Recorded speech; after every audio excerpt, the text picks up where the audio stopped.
Okay, hi guys. So this video is a requested video from my Luna Rose. And I was supposed to get it out a couple days ago, and I'll be honest with you, it has been a really interesting video for me to get ready for. I thought I knew things about this goddess. We're starting a goddess series. And so the first goddess that I'm doing is the Morrigan. Or the Morrigan, or Morrigan, or there's a bunch of different names. And in doing my research for it, I found that I had misconceptions myself of what I thought of the Morrigan. And so I have been doing tons of studying about the Morrigan, and what I think of her, and what I thought I knew of her. I have not worked very much with the Morrigan, and so the information that I got from doing all my studying has been very, very interesting.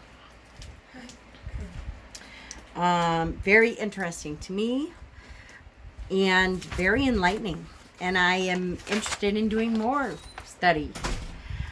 There are some things I'm going to review, and there are some things that I'm going to give you some names of people that, if you are a follower of the Morrigan, or you want to be a follower of the Morrigan, after you get just kind of an overview of what I tell you about her, that some people that go more into depth, a lot more into depth than I could do her justice.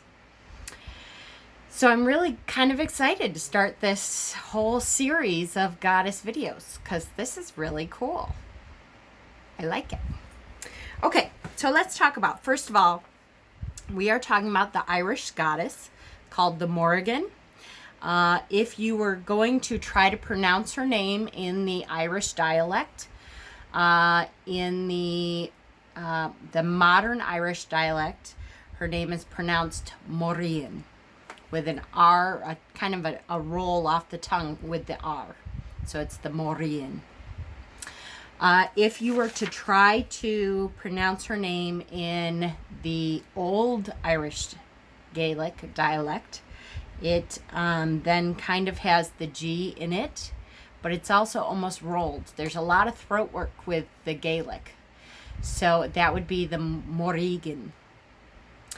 And if you just are interested in the aspects of her that you feel comfortable with, and you just want to anglicize the name, that is certainly up to you. And I'm going to tell you, do what you feel comfortable. If you feel like the Morrigan is calling you and she is perfectly fine with you just calling her the Morrigan, go with your gut. What do I say? If it works for you, it works, right?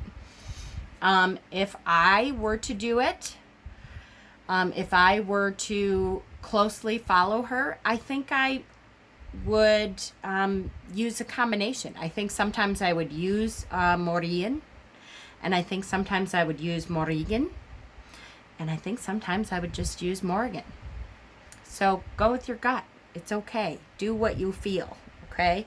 I just wanted to give you an overview of the pronunciations that I have learned by watching some videos and talking to some people, and talking to some people who have studied the Old Gaelic. Like I said, I've learned a whole lot, and it's been really, really interesting. So here we go. Let's talk about her. Who is she? She is a goddess of Ireland. She is a great goddess of Ireland. She's multifaceted. So you'll hear many people talk about her as a triple goddess. If you have studied paganism, then you will know that a lot of goddesses appear in a triple archetype kind of effect. So there is a maiden mother crone kind of archetype, and she has each of those.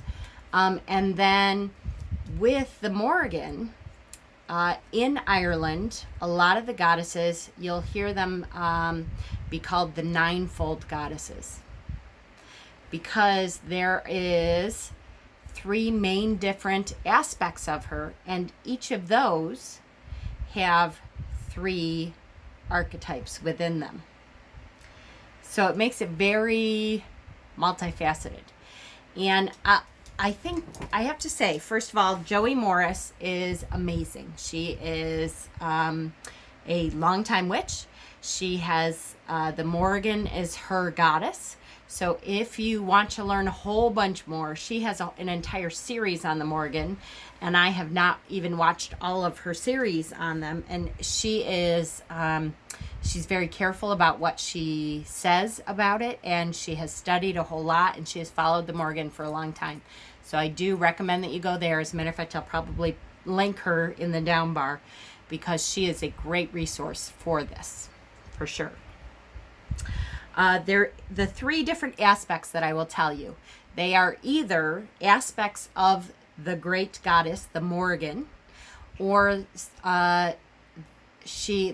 they can also be known as sisters. Some people say Morrigan had 3 sisters. There was 3 sisters. And so there is the Morigu, Macha, which is spelled M-A-C-H-A, Macha, and Bave, which is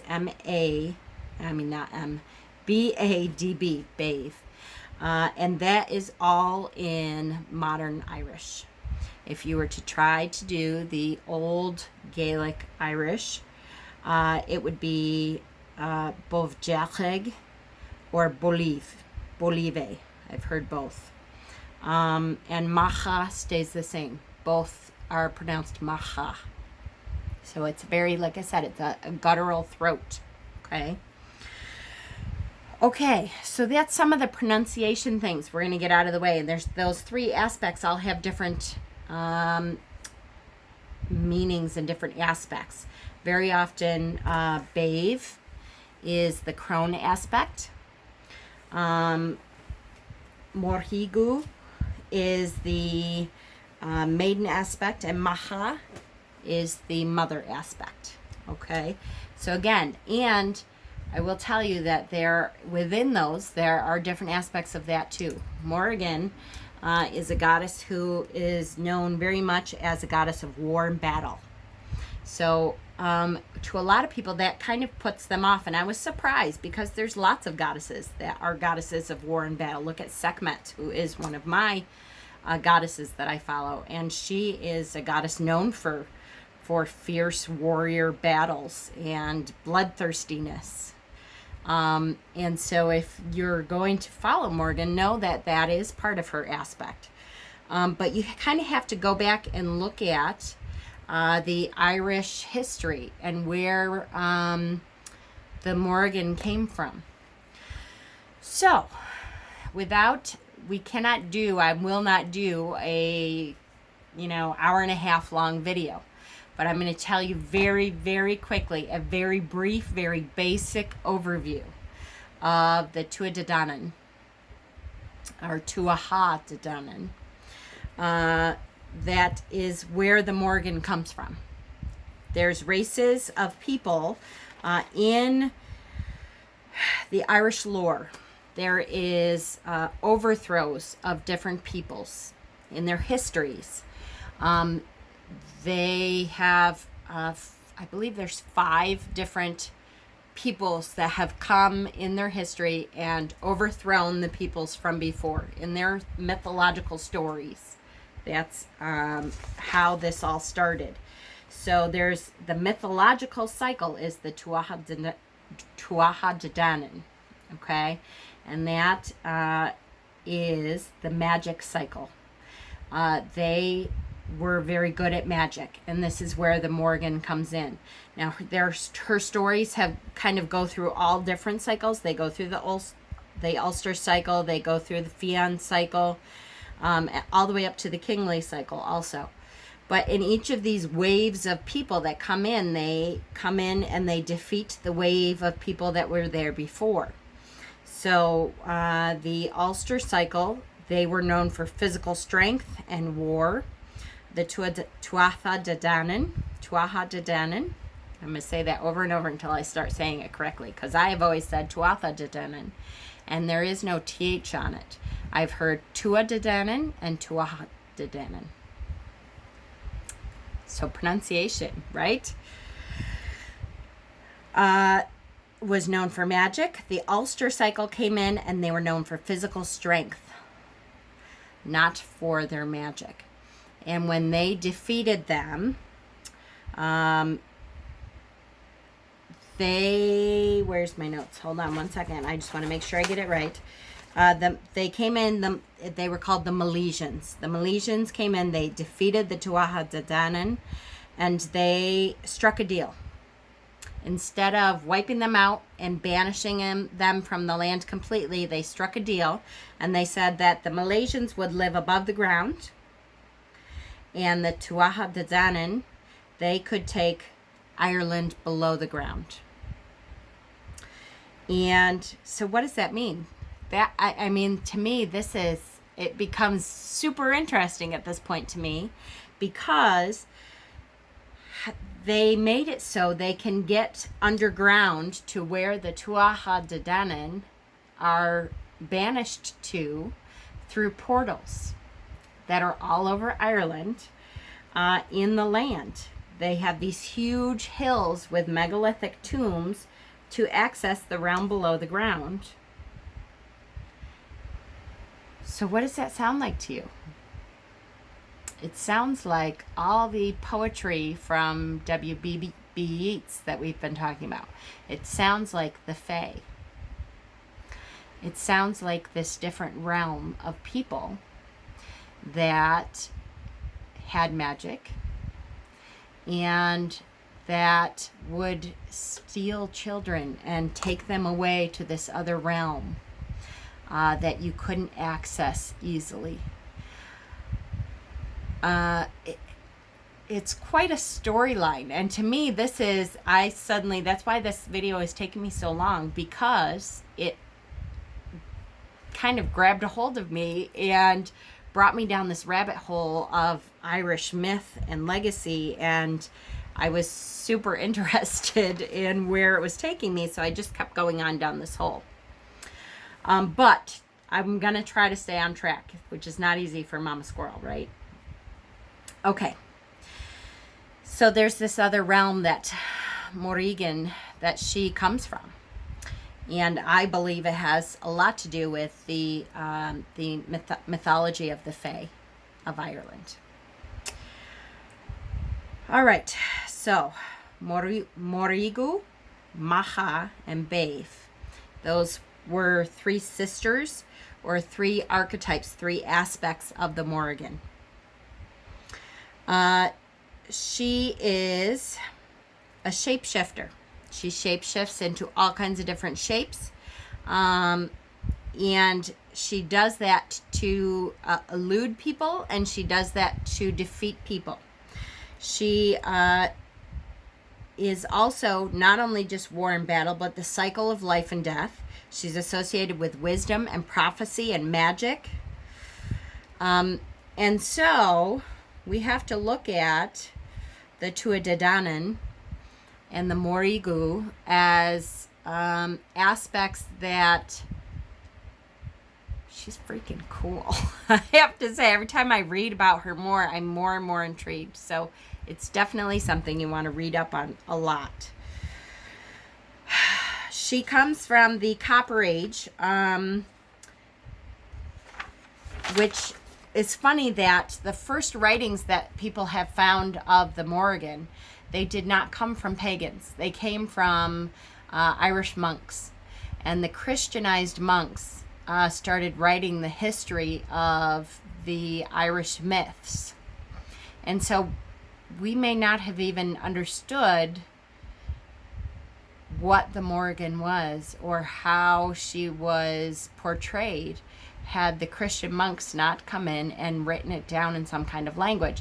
They were very interested in the pagan myths and where they were coming from.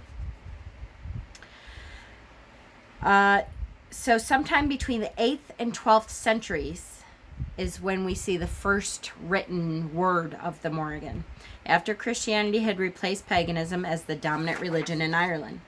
Morrigan's connection to battle and why Morrigan was important to the Celts and their culture becomes evident in these texts, although that is not all she represents.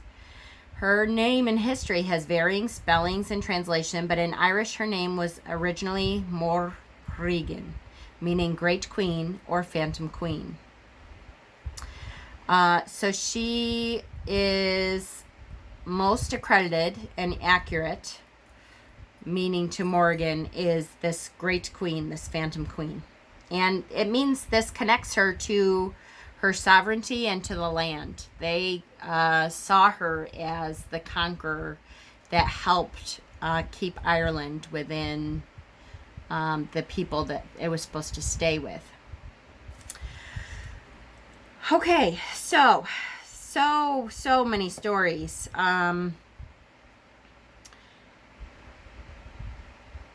It's hard for me because you can't go through every story in a short introduction. So I hate to skim over some of this. But I will tell you that Badb, B-A-D-B, that aspect is her war goddess aspect associated with battle, destruction, death, and she appeared over the battle as a hooded crow. So that's where the crow and raven come in. Or she ran alongside warriors disguised as a gray-red wolf. Again, shapeshifter. She was a shapeshifter. She could shape into any shape she wanted. Very often that was a bird or a wolf. Badb was connected to rebirth as a watcher of the cauldron of regeneration in the other world. She was a witch and a sorceress and a prophetess who foresaw the future. So that's where the sorcery part comes in, the prophecy part. Macha, the root word mag, translates meaning field, plain, or posture. This name connects and gives Macha power over the sacred land and horses, representing wealth, power, and symbolizing all the elite warriors. She was also connected in this aspect to fertility by the land and horses, and cursed the male red branch warrior to suffer 9 days of birth pangs when forced to run a race. As part of the Trinity, she rained down fire and blood on her enemies. So again, very fierce and powerful. And then Nevian, which is, did I write down? Yes. Pronounced Nevian. Nevian. Her name translates to panic, frenzy, or venomous. Also a deity of battle, death, and destruction. She appeared as a carrion crow. Nevian was a prophetess, and her battle cries meant death would soon follow. So when they saw a crow crying on the battlefield, they knew that they were about to lose. By shrieking furiously, she intimidated and panicked and confused the soldiers on the battlefield into dying of fright or mistaking their own comrades for enemies. This aspect connects to the role of the banshee. So banshee, did I write this down? Banshee means below the ground, I believe it. Something below the ground. Oh, I have so many notes, guys.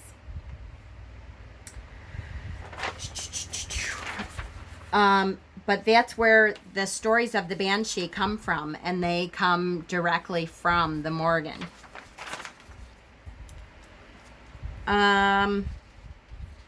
There are just some truly amazing stories that really we could go into, and I would love to do a whole series maybe just on the Morrigan, except I will say that I don't think I could do her justice. And that's why I wanted this to be a shorter introduction to say she's an amazing goddess. I'm super psyched to really delve more into her. But the people that I'm going to tell you to follow would be able to explain it much better. And I feel like I would not be doing her justice to try to tell you all this information that I would be looking, that I would be learning from these other people. I feel like just for me to say to you, you need to go to Joey Morris and Laura O'Brien, who I'm going to link down here also. And they have some amazing videos on the Morrigan and where she came from and how to really delve into the Morrigan and how to work with her. And so I'm probably going to just tell you some basic stuff to conclude this. And then give you that information on where to find the best information, right? Because again, I don't want to be the second person or the third person to do a video when really I just want to direct you to the right place to get this cool information. Crows and ravens, to me, that's the biggest thing that shows where her strengths were. She is definitely a battle cry. And when you are following the Morrigan, she uses that battle cry to help you as a warrior. And she sees you as a warrior. And so what you need to understand is if you're going to follow the Morrigan, she will be there to help you. Absolutely 100%. But what she really loves to be able to do is to strengthen you so that you can then stand on your own 2 feet and become the warrior yourself. And I've heard her followers say over and over now I have watched a whole bunch of videos, and I have heard her followers say over and over, it's so funny, sometimes I felt like I was calling to her, like, Morrigan, where are you? I feel like I have been dropped in the sand and you're not here. And when they stepped back, they realized that she had taught them everything they needed to know, and she was not coming on purpose. She was there to be sure that they were okay, but she was not going to carry them to the finish line. She made them get up and walk themselves to that finish line. So when they got there, they could look in the mirror and say, yeah, you know what? I'm awesome. And I did it myself. And she taught me how to stand on my own 2 feet.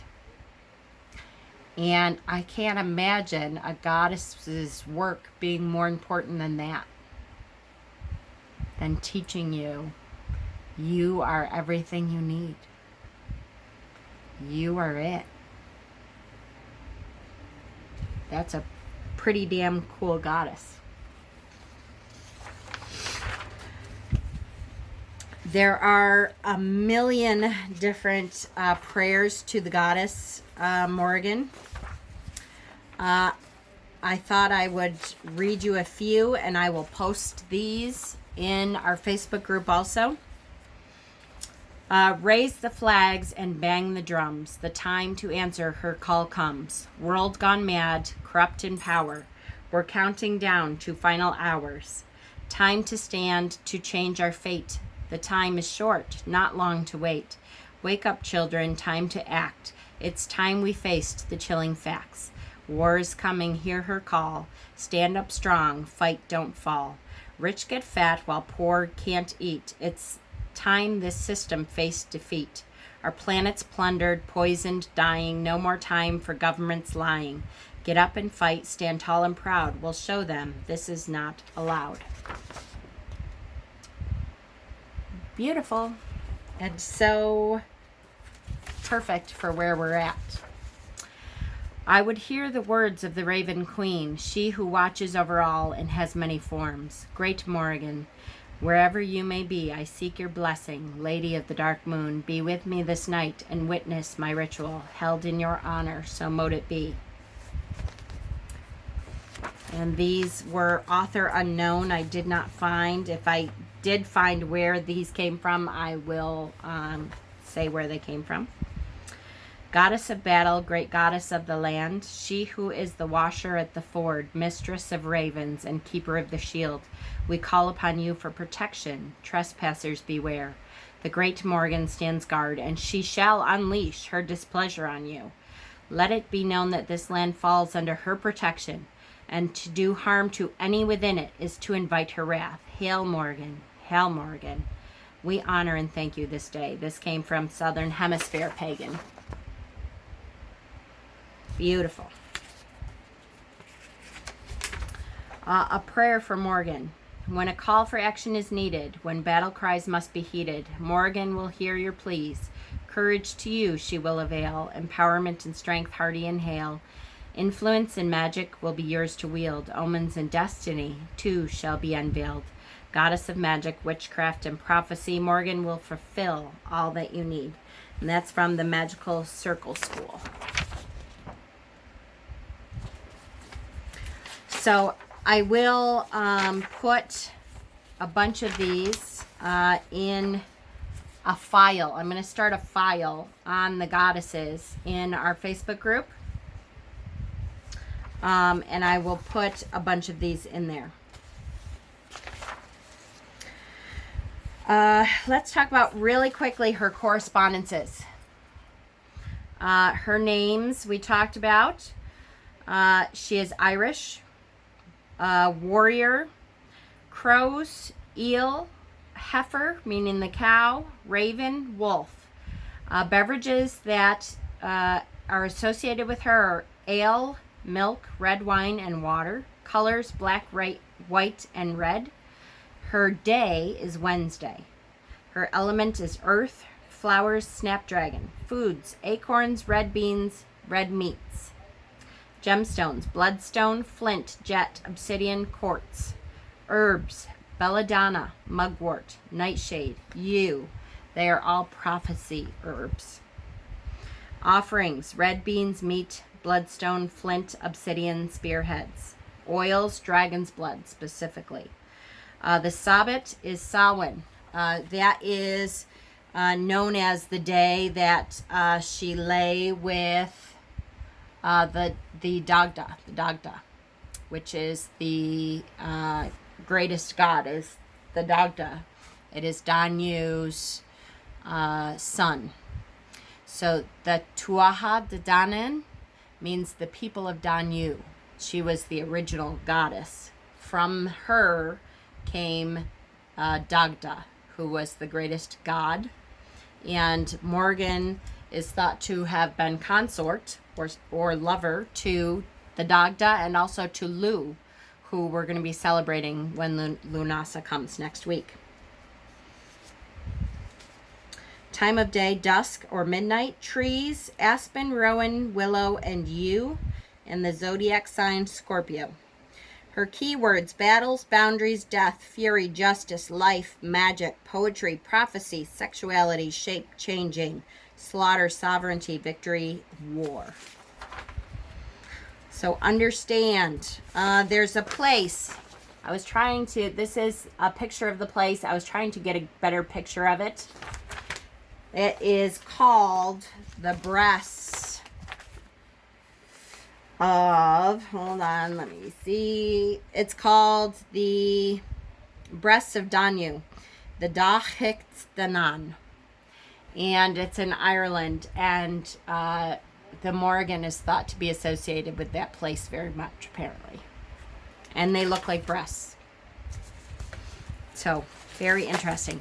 The Morrigan is an amazing, amazing goddess. I highly recommend you look into her. If this interested you, please check out the links that I'm going to link below.